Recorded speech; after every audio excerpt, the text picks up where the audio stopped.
হারিয়ে যাচ্ছে একসময় জৌলুস দেখানো খুলনার চামড়ার ব্যবসা। এখন সেখানে বিভিন্ন দোকানের পসরা সাজিয়ে বসেছেন ব্যবসায়ীরা।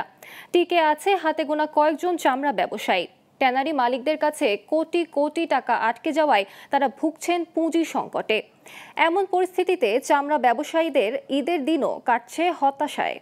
খুলনা থেকে আনিসুর রহমান কবিরের তথ্যচিত্রে ডেস্ক রিপোর্ট।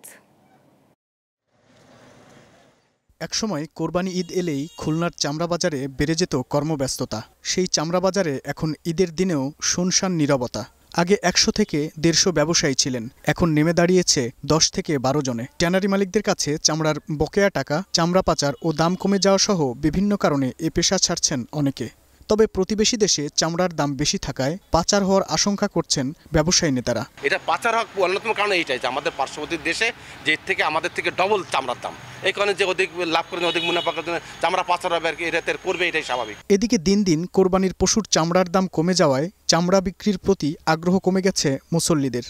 এখন ওই দান সৎকার করে দিচ্ছি, চামড়ার প্রতি কোনো যত্ন নেই, যেভাবে পারি সেভাবে কাটতেছি, কোনো আর আকর্ষণ নেই সেইভাবে আছে আমার প্রতি। এখন চামড়ার সেরকম একটা কোনো মূল্য নেই, তাই আমরা চামড়ার প্রতি তেমন একটা আগ্রহ আমাদের নাই। তবে খুলনা পুলিশ সুপার জানালেন, চামড়া পাচার বন্ধে ঈদের দিন থেকে পরবর্তী ১ সপ্তাহ পর্যন্ত সতর্ক অবস্থানে থাকবে আইন শৃঙ্খলা বাহিনী। খুলনা মহানগরের আশেপাশে কোনো কিন্তু সীমান্ত নাই, কোনো দেশেরই সীমান্ত নাই। তারপরেও আমরা এটা নিশ্চিত করি যে খুলনা মহানগর থেকে যেন এই চামড়াগুলো ঢাকামুখী হয়।